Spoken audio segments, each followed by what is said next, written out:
നമസ്കാരം. മലയാളി വാർത്തയിലേക്ക് സ്വാഗതം. ജോർദാൻ ആക്രമണത്തിനും മറുപടിയായി സിറിയയിലും ഇറാഖിലുമുള്ള 85 കേന്ദ്രങ്ങളിൽ ബോംബാക്രമണം നടത്തിയിരിക്കുകയാണ് അമേരിക്ക.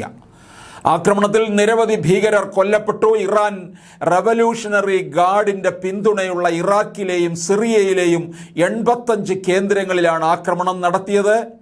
വെള്ളിയാഴ്ച തങ്ങളുടെ യുദ്ധവിമാനങ്ങൾ വ്യോമാക്രമണം നടത്തിയെന്ന US സൈന്യം പ്രസ്താവനയിൽ വ്യക്തമാക്കി.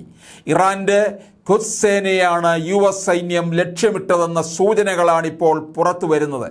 ജോർദാനിലുണ്ടായ മാരകമായ ആക്രമണത്തിൽ 3 US സൈനികർ കൊല്ലപ്പെടുകയും 40-ലധികം പേർക്ക് പരിക്കേൽക്കുകയും ചെയ്തു. വെള്ളിയാഴ്ച ഇറാന്റെ റവല്യൂഷണറി ഗാർഡിന്റെ നിയന്ത്രണത്തിലുള്ള ഇറാഖിലെയും സിറിയയിലെയും നിരവധി കേന്ദ്രങ്ങളിൽ അമേരിക്ക ആക്രമണം നടത്തിയെങ്കിലും ഇറാന്റെ ഉള്ളിലെ ഒരു സ്ഥലവും അമേരിക്ക ലക്ഷ്യമാക്കിയിരുന്നില്ല.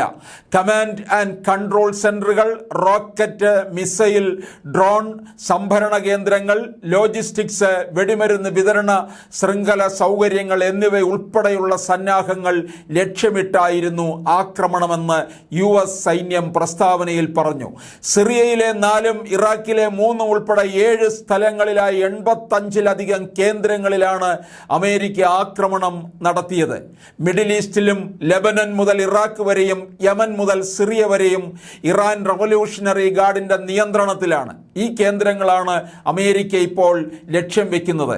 അതേസമയം അർദ്ധ സൈനിക സേനയുമായി ഖുദ്സ് ഫോഴ്സിനെയും അവർ ലക്ഷ്യമിടുന്നുണ്ട്. സിറിയയിൽ ഇറാൻ പിന്തുണയുള്ള 18 തീവ്രവാദികളെ കൊലപ്പെടുത്തിയ ആക്രമണങ്ങളിൽ B-1 ലോങ് റേഞ്ച് ബോംബർ എന്നിവ ഉപയോഗിച്ചിരുന്നതായി റോയിട്ടേഴ്സ് റിപ്പോർട്ട് ചെയ്യുന്നു. കഴിഞ്ഞ ഞായറാഴ്ച ഇറാന്റെ ഇസ്ലാമിക് റവല്യൂഷണറി ഗാർഡ്സ് കോർപ്സ് പിന്തുണയുള്ള ഭീകര സംഘം ജോർദാനിൽ നടത്തിയ ആക്രമണത്തിൽ 3 അമേരിക്കൻ സൈനികർ ഡ്രോൺ ആക്രമണത്തിൽ കൊല്ലപ്പെട്ടിരുന്നു. ഇവരുടെ കുടുംബാംഗങ്ങളുമായി അമേരിക്കൻ പ്രസിഡന്റ് ജോ ബൈഡൻ കൂടിക്കാഴ്ച നടത്തിയിരുന്നു.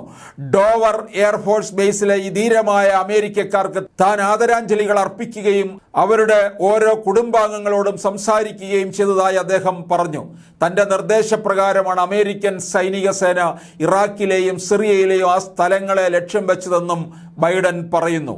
അമേരിക്കൻ സേനയെ ആക്രമിക്കാൻ IRGCയും സഖ്യസേനയും ശ്രമിച്ചതിന് പ്രതികാര നടപടിയാണിതെന്നും അദ്ദേഹം വ്യക്തമാക്കി.